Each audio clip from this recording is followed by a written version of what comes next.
I'm Isabella. I'm Denise. And today we're going to be reviewing the book The Bluest by Toni Morrison. The book was released in 1970 and it's classified as a coming-of-age book, and it's also realistic fiction. The book is set in the year 1940 through 1941, and this was a time where the United States was economically and socially recovering from the Great Depression, and it was also starting to face World War II and the start of the Cold War. Racism and segregation were still in action and were still very normalized. The story takes place in Lorain, Ohio, and people were very discriminatory, especially in the South, towards Black people.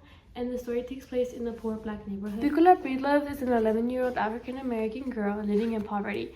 After her father, Charlie, was in jail, she began to hang out with Claudia McTeer. As Piccola grows up, she begins to face insecurities which lead her to her desire for blue eyes. The book follows her life and features where her father rapes her twice. She then becomes pregnant, loses the baby, and is excluded from society. All of this happens when her recurring wishes for blue eyes. Claudia McTeer is a 9-year-old African-American girl who is the complete opposite of Piccola. Claudia recognizes her self-worth and does not deal with any insecurities. She didn't look up to white beauty standards or compare herself to others. She was proud to be herself and didn't listen to anyone who told her otherwise. She's a feisty and typically goes against anyone who tries to insult her or the people she cares about, like her older sister Freida and Piccola. As a young girl, she's unaware of the world's big issues and lives in her life worry-free. Charlie Breedlove is the father of Piccola and her older brother Sam Breedlove. He's married to Pauline Breedlove. Shortly after Charlie was born, he was left on a trash heap by his mother and adopted by his great aunt, whom he called Aunt Jimmy. She died when Charlie was a teenager, which led to his personality shifting negatively. He became a troubled kid who desired freedom and had begun to have a sexual awakening. This awakening only grew worse over the years and also developed into abuse, which he used on his own wife and kids. He tends to take out his feelings on the vulnerable woman in his life and has no remorse for his actions. Ultimately, he rapes his daughter Piccola twice and shows the complete opposite of guilt. The important literacy techniques that we noticed were the motifs of the blue eyes represents the beauty standards that aren't always attainable. They show a lack of self-worth and acceptance. Imagery is also a present technique that we noticed, since it describes the character's living situation. Figurative language is also used to add depth to the text and a more creative hint to the writing. The book featured a lot of different themes, one of them being, when faced with criticism from society, it's best to remain confident and true to yourself.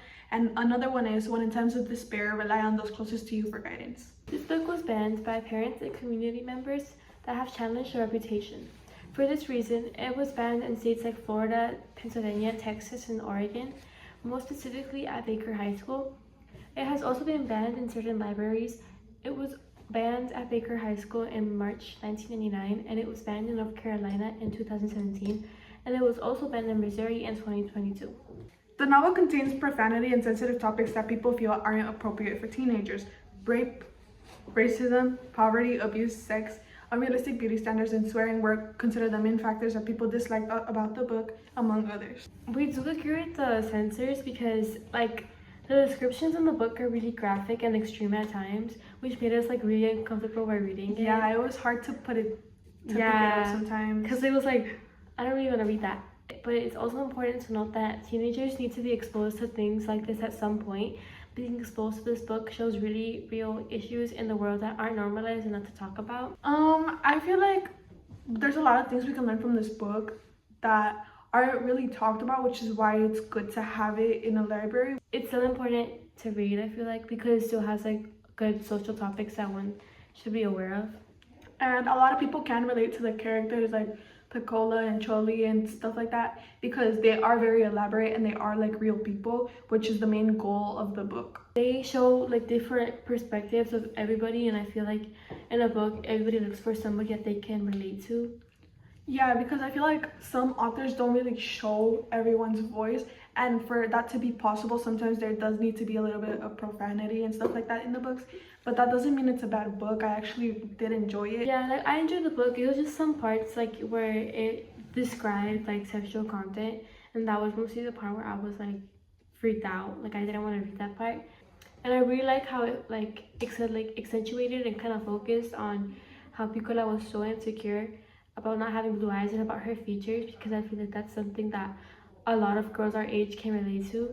Yeah, and it's even more important today because insecurities are becoming more common against, like, around kids, because social media is becoming a thing and beauty standards are being established. So it's really important to look back on that and to notice that they've always existed, and that it's important to know yourself and to accept yourself. Anyways, that's it.